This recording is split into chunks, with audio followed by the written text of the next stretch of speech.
Welcome to Uma Siva kitchen. இப்போது நம்ம ரசப்பொடி வச்சு எப்படி ரசம் செய்யலாம் தாங்க பார்க்க போகிறோம். இன்ஸ்டண்ட்டான ரசப்பொடி, ஹோம்மேடு, வீட்டில் அரைச்சது. ஸோ அதை வச்சு நம்ம எப்படி பண்ணலான்னு சொல்லி பார்க்கலாம். அதோடைய லிங்க் நான் டிஸ்கிரிப்ஷனில் கொடுத்துருக்கேன், போய் பாருங்கள்.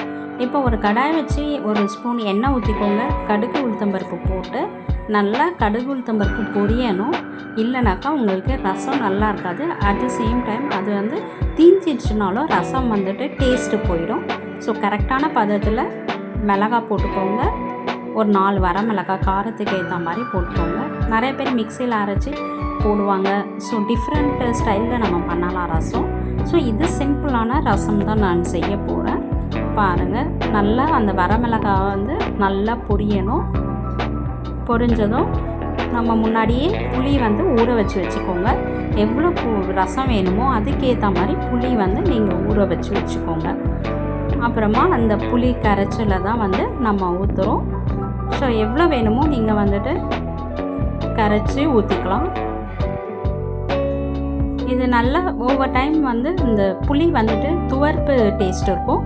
ஸோ அதனால் அது ஒட்டை கரைக்காதீங்க. கொஞ்சம் முன்னாடியே கொஞ்சம் குழப்பாக இருக்கும்போது அதை விட்டுருங்க. இல்லைனாக்கா அந்த துவர்ப்பு டேஸ்ட்டு கண்டிப்பாக வரும் ரசத்தில்.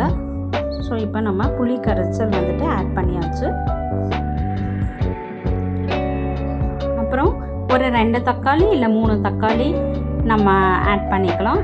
அதுவும் நல்லா கரைச்சி நம்ம 3 தக்காளி இல்லைனாக்கா 2 தக்காளி. உங்களுக்கு தக்காளி ரொம்ப ஜாஸ்தியாக போட்டிங்கனாக்கா டேஸ்ட்டு நல்லா கொடுக்கோங்க.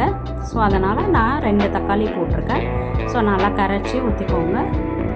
பட் நீங்கள் ரசம் அப்போவே சாப்பிட்றதுனாக்கா தக்காளி கொஞ்சம் ஜாஸ்தியாக போட்டுக்கோங்க. இல்லை நெக்ஸ்ட் டேனாக்கா கொஞ்சம் தக்காளி கம்மியாக போட்டுக்கோங்க. சால்ட்டு தேவைக்கேற்ற சால்ட்டு போட்டுக்கோங்க. ஒரு 1/2 ஸ்பூன் மஞ்சள் பொடி போட்டுக்கலாம். மஞ்சள் பொடியெல்லாம் கண்டிப்பாக யூஸ் பண்ணணுங்க. பூண்டு மஞ்சள் பொடியெல்லாம் போட்டு மிளகு சீரகம் இதெல்லாம் போட்டு வச்சா தான் சூப்பரான ரசம் டைஜஷன் நல்லா ஆகும். இப்போ இந்த ரசப்பொடி நான் வீட்லேயே செஞ்சது தான்.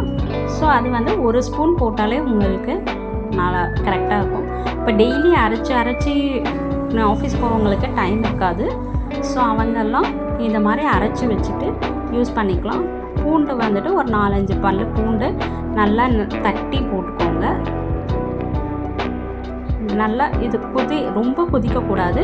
லைட்டாக கொதிக்கிற மாதிரி வரும்போதே நம்ம ஆஃப் பண்ணிடணும். பாருங்கள், இந்த ஸ்டேஜில் லைட்டாக கொதிக்குது இல்லையா, அந்த டைம்லேயே நம்ம ஆஃப் பண்ணிடணும். ஒரு சைட் பாருங்கள், இந்த மாதிரி நுரை வரும்போது கரெக்டாக ஆஃப் பண்ணிவிட்டு கருவேப்பிலை கொத்தமல்லி போட்டு ஸ்டவ் ஆஃப் பண்ணிடலாம். ஸோ சூப்பரான ரசம் ரெடி ஆயிடுச்சு. உங்களுக்கு பிடிச்சிருந்தால் லைக் பண்ணுங்கள்.